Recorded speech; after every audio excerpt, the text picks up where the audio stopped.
Hi, ಎಲ್ಲರಿಗೂ ನಮಸ್ಕಾರ. ಪವಿತ್ರ ಕಿಚನ್ಗೆ ಸ್ವಾಗತ. ಇವತ್ತು ನಾನು ಏನು ಮಾಡ್ತಾಯಿದ್ದೀನಿ ಗೊತ್ತಾ? ನೀವು ನೋಡಿದ್ರೆ ನಗಿತೀರ. ಇದು ಮೀಸೆ ನೋಡಿದ್ರೆ ಎಷ್ಟು ದೊಡ್ಡದಿದೆ ಅಂದರೆ ಇಲ್ಲಿ ನೋಡಿ. ಇದು ಫ್ರಾನ್ಸ್ ಗೀ ರೈಸ್ ಮಾಡ್ತಾಯಿದ್ದೀನಿ. ಬನ್ನಿ ಬನ್ನಿ ಎಲ್ಲ ಕ್ಲೀನ್ ಮಾಡಿ. ಇದು 1/2 ಕಿಲೋ ಇದೆ. ಇದು ಅಂತೂ ಇಂತೂ ತೊಳ್ಕೊಂಬಂದು ಇಟ್ಟಿಗೆ ನೋಡಿ ಇಷ್ಟ ಆಗಿದೆ. ಅದೇ ಸ್ವಲ್ಪ ಅರಿಶಿನ, ಸ್ವಲ್ಪ ಉಪ್ಪು, ಇದು ಸ್ವಲ್ಪ ಮ್ಯಾರಿನೇಟ್ ಮಾಡೋಣ. ಏನೋ ಇದೇ ಫಸ್ಟ್ ಟೈಮ್ ನಾನು ಮಾಡ್ತಾಯಿದ್ದೀನಿ. ಚೆನ್ನಾಗಿದೆ ಇಲ್ಲ ಗೊತ್ತಿಲ್ಲ. ಅದ್ರ ಒಣಗಿದ್ದು ತಿಂದಿದ್ದೀನಿ ನಾನು, ಹಸಿದು ಯಾವತ್ತೂ ತಿಂದಿಲ್ಲ ನಾನು. ಮ್ಯಾರಿನೇಟ್ ಮಾಡಿ ಇಟ್ಟಿದ್ದೀನಿ. ಇವಾಗ ನಾವು ಇದಕ್ಕೆ ಮಸಾಲೆ ರೆಡಿ ಮಾಡೋಣ ಬನ್ನಿ. ಇದಕ್ಕೆ ಒಣ ಡ್ರೈ ಮಾಡೋಣ ಮಸಾಲೆ. 2 ಸ್ಪೂನ್ ಧನಿಯಾ, ಫ್ರಾನ್ಸ್ ಇರೋದು ಬಂದು ಅರ್ಧ kg, ಅದಕ್ಕೆ 2 ಸ್ಪೂನ್ ಸಾಕು. ಸ್ವಲ್ಪ ಮೆಂತ್ಯ, ಅರ್ಧ ಟೀ ಸ್ಪೂನಷ್ಟು ಜೀರಿಗೆ, ಒಂದು ಅರ್ಧ ಟೀ ಸ್ಪೂನಷ್ಟು ಕಾಳು ಮೆಣಸು, ಯಾಕಂದರೆ ನಾವು ಖಾರ ತಿಂತೀವಿ ಅದಕ್ಕೆ. ಒಂದು ಚಕ್ಕೆ, ಒಂದು 4 ಲವಂಗ, ಅದ್ರ ಜೊತೆಗೆ ಬ್ಯಾಡಗಿ ಮೆಣಸು ನೋಡಿ ಒಂದು 10. ನಮ್ಗೆ ಯಾಕಂದರೆ ಇದು ಖಾರ ಇರಲ್ವಲ್ಲ, ಅದಕ್ಕೆ ನಾನು ಸ್ವಲ್ಪ ಖಾರದ ಪುಡಿ ಬೇರೆ ಆ್ಯಡ್ ಮಾಡ್ತೀನಿ. ಇದನ್ನು ಇವಾಗ ಡ್ರೈ ರೋಸ್ಟ್ ಮಾಡ್ಕೊಳ್ಳೋಣ. ಇದಕ್ಕೆ ತುಪ್ಪ ಏನು ಹಾಕೋದು ಬೇಡ. ಆಮೇಲೆ ಇದ್ದಿದೆಯಲ್ಲ ತುಪ್ಪ ಹಾಕೋದು, ನಾನಂತೂ ತುಪ್ಪ ಜಾಸ್ತಿ ಯೂಸ್ ಮಾಡ್ತೀನಿ. ಎಲ್ಲ ಅಡುಗೆ ತುಪ್ಪ ಯೂಸ್ ಮಾಡ್ತೀನಿ ಚೆನ್ನಾಗಿ. ನನ್ನ ಮಗಳು ಬೈತಾ ಎಷ್ಟು ತುಪ್ಪ ಯೂಸ್ ಮಾಡ್ತೀಯಮ್ಮ ನೀನು ಅಂತ. ಗೊತ್ತಲ್ಲ ನನ್ನ ಮಗಳಾರಂತ ನಿಮಗೆ, ಆಲ್ರೆಡಿ ನೋಡಿರ್ತೀರ ನೀವು ಚೆನ್ನಾಗಿ ಡ್ರೈ ರೋಸ್ಟ್ ಮಾಡ್ಕೊಳ್ಳೋಣ. ನಾನಂತೂ ಇದೇ ಫಸ್ಟ್ ಟೈಮ್ ಮಾಡ್ತಿರೋದು. ಚೆನ್ನಾಗಿದೆ ಇಲ್ಲ ಅಂತ ನನಗಂತೂ ಗೊತ್ತಿದ್ದು ತಿಂದ ಮೇಲೆ ಗೊತ್ತಾಗುತ್ತೆ ನೋಡಿ. ಯಾಕೆ ನಾನ್ ವೆಜ್ ನಾನು ಒಬ್ಬಳೇ ತಿನ್ನೋದು ಮನೇಲಿ, ನನ್ನ ಮಗಳಂತೂ ಮುಟ್ಟಲ್ಲ. ಇನ್ನು ನಮ್ಮ ಮನೇಲಿ 9 ದಿನ ನಾನು ನಾನ್ ವೆಜ್ ಮಾಡಲ್ಲ. ಯಾಕೆ ನನ್ನ ಮಗಳು ಹುಟ್ಟು ಕಾಲು ಇರ್ತಾಳಂತೆ, ಎಷ್ಟು 25ಇಂದ. ಅದಕ್ಕೆ 25 ಒಳಗಡೆ ನಾನು 2 ಸಲ ನಾನ್ ವೆಜ್ ತಿಂದ್ಬಿಡ್ತೀನಿ, ಚಿಕನ್ ಮಟನ್ ಎಲ್ಲ. ಆಮೇಲೆ ಇದೆಯಲ್ಲ ನೋಡಿ, ಈ ಥರ ಆದರೆ ಸಾಕು. ಇದು ಸ್ವಲ್ಪ ತಣ್ಣಗಾಗ್ಬಿಡೋಣ. ತಣ್ಣಗಾದ್ಮೇಲೆ ಪೌಡ್ರ್ ಮಾಡ್ಕೊಳ್ಳೋಣ ಬನ್ನಿ. ಇವಾಗ ತಣ್ಣಗಾಗಿದೆ ಇದು ಸ್ವಲ್ಪ ಪುಡಿ ಮಾಡೋಣ, ಸ್ವಲ್ಪ ಪೇಸ್ಟ್ ಥರ ಮಾಡ್ಕೊಳ್ಳೋಣ.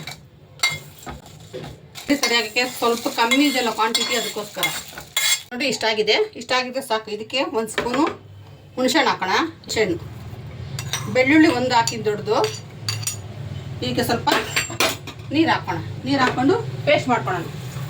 ನುಣ್ಣು ಪೇಸ್ಟ್ ಆಗೋದಿದೆ ಇವಾಗ ಒಂದು ಪ್ಯಾನ್ ಇಟ್ಟಿದ್ದೀನಿ. ಇದಕ್ಕೆ ಒಂದು 4 ಸ್ಪೂನ್ ತುಪ್ಪ ಹಾಕ್ತೀನಿ. ಯಾಕೆಂದರೆ ತುಪ್ಪ ಇದಕ್ಕೆ ಜಾಸ್ತಿ ಬೇಕು ಅದಕ್ಕೆ ಫಸ್ಟೇ ಹಾಕ್ಬಿಡ್ತೀನಿ. ಇಷ್ಟು ಗೀ ಬೇಕು ಇದಕ್ಕೆ. ಗೀ ರೋಸ್ಟ್ ಆದಮೇಲೆ ಗೀ ಜಾಸ್ತಿ ಇರಬೇಕು. ಇವಾಗ ಇದಕ್ಕೆ ಒಂದು ದೊಡ್ಡದು ಈರುಳ್ಳಿ ಹಾಕ್ಕೊಳ್ತೀನಿ ನೋಡಿ.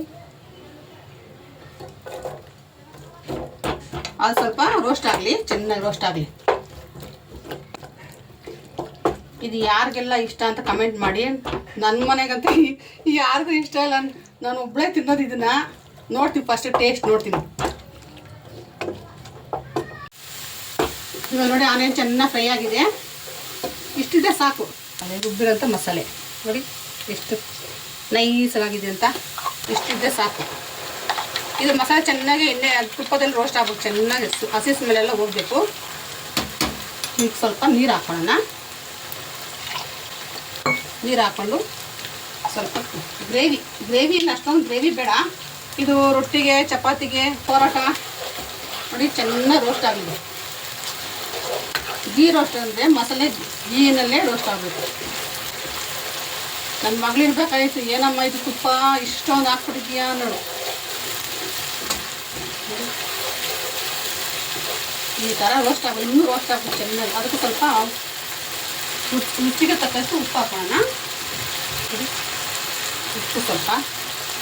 ಇದಕ್ಕೆ ಸ್ವಲ್ಪ ಚಿಲ್ಲಿ ಪೌಡರ್ ಆ್ಯಡ್ ಮಾಡ್ತೀವಿ. ಯಾಕೆಂದರೆ ಅದು ಬ್ಯಾಡಗಿ ಮೆಣಸಿಗೆ ಖಾರ ಇರಲ್ಲ, ಸ್ವಲ್ಪ ಸಾಕಷ್ಟೇ. ಮಿಕ್ಕಿ ಎಲ್ಲ ಮಸಾಲೆ ಹಾಕಿದ್ದೀವಲ್ವಾ, ಅಷ್ಟೇ ಸಾಕಿದ್ದೀವಿ, ಏನು ಹಾಕ್ಬೋದು. ಇವಾಗ ಇದಕ್ಕೆ ಸ್ವಲ್ಪ ನಾವು ನೀರು ಹಾಕ್ಕೊಳ್ಳೋಣ. ಒಂದು ಅರ್ಧ ಗ್ಲಾಸು.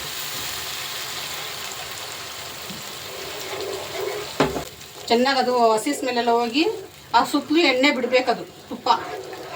ಆವಾಗಲೇ ಅದು ಚೆನ್ನಾಗಿ ಬರುತ್ತೆ ಟೇಸ್ಟು ನೋಡಿ. ಚೆನ್ನಾಗಿ ರೋಸ್ಟ್ ಆಗಿದೆ ನೋಡಿ, ಫುಲ್ಲು ಸುತ್ತಲೂ ತುಪ್ಪ ಬಿಟ್ಟಿದೆ. ಇವಾಗ ಇದಕ್ಕೆ ಪ್ರಾನ್ಸ್ ಹಾಕೋಣ ನೋಡಿ.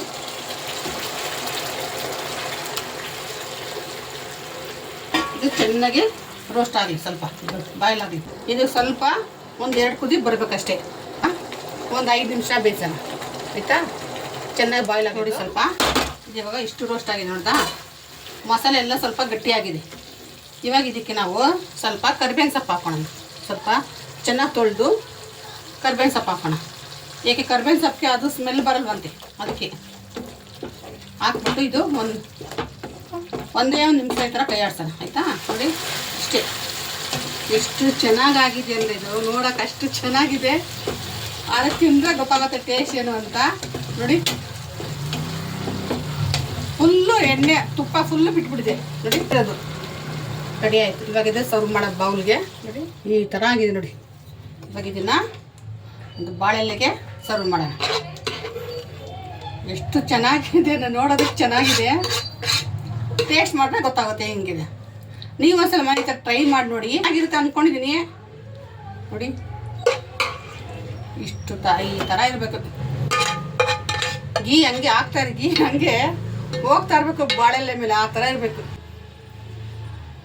ನೋಡಿ ಎಷ್ಟು ಚೆನ್ನಾಗಿದೆ ನೋಡಿ. ನೋಡೋಕೆ ಚೆನ್ನಾಗಿದೆ, ತಿಂದರೆ ಗೊತ್ತಾಗುತ್ತೆ ಏನು ಅಂತ. ಒಂದ್ಸಲ ಟೇಸ್ಟ್ ಮಾಡ್ತೀರಿ. ಬರೀ ಮಸಾಲೆ ತಿನ್ನೋಣ.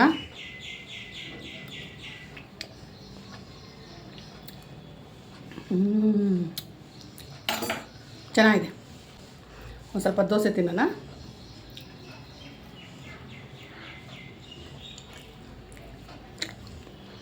ನಾನು ಇದೇ ಫಸ್ಟ್ ಟೈಮ್ ಮಾಡಿದ್ನು, ಸಖತ್ತಾಗಿ ಮಾಡಿದ್ದೀವಿ. ನೀವು ಒಂದ್ಸಲ ಮನೇಲಿ ಟ್ರೈ ಮಾಡಿ ತಿಂದು ನೋಡಿ, ಗೊತ್ತಾಗುತ್ತೆ. ಆದರೆ ಮಸಾಲೆ ನೀವೇನು ಹಾಕ್ತಂದ್ರೆ ಅದು ಗೊತ್ತಿಲ್ಲ. ನಾನು ಇಷ್ಟೇ ಮಸಾಲೆ ಹಾಕಿರೋದು, ಖಾರ ಜಾಸ್ತಿ ಹಾಕಿಲ್ಲ. ಹುಳಿ ಕರೆಕ್ಟಾಗಿದೆ. ಅದಕ್ಕೆ ಹುಳಿ ಬೇಕೇ ಬೇಕಂತ ಹುಣಸೆಹಣ್ಣು. ನನಗೊಬ್ರು ಗೊತ್ತಿರೋರು ಹೇಳಿದ್ರು, ಹುಣಸೆಹಣ್ಣು ಹಾಕ್ಬೇಕು ಶಿಶಿ, ಇಲ್ಲಾಂದರೆ ಚೆನ್ನಾಗಿರಲ್ಲ ಅಂತ ಹೇಳಿದರೆ. ಅದಕ್ಕೆ ಹುಣಸೆಹಣ್ಣು ಹಾಕಿದ್ದೀನಿ, ಚೆನ್ನಾಗಿದೆ. ಒಂದೇ ಒಂದು ನಾನು ಇದೇ ಫಸ್ಟಿಗೆ ತಿಂತಾ ಇದ್ದೀನಿ. ಒಂದೇ ಒಂದು ತಿನ್ನೋಕ್ಕೆ ಭಯ ಆಗುತ್ತೆ.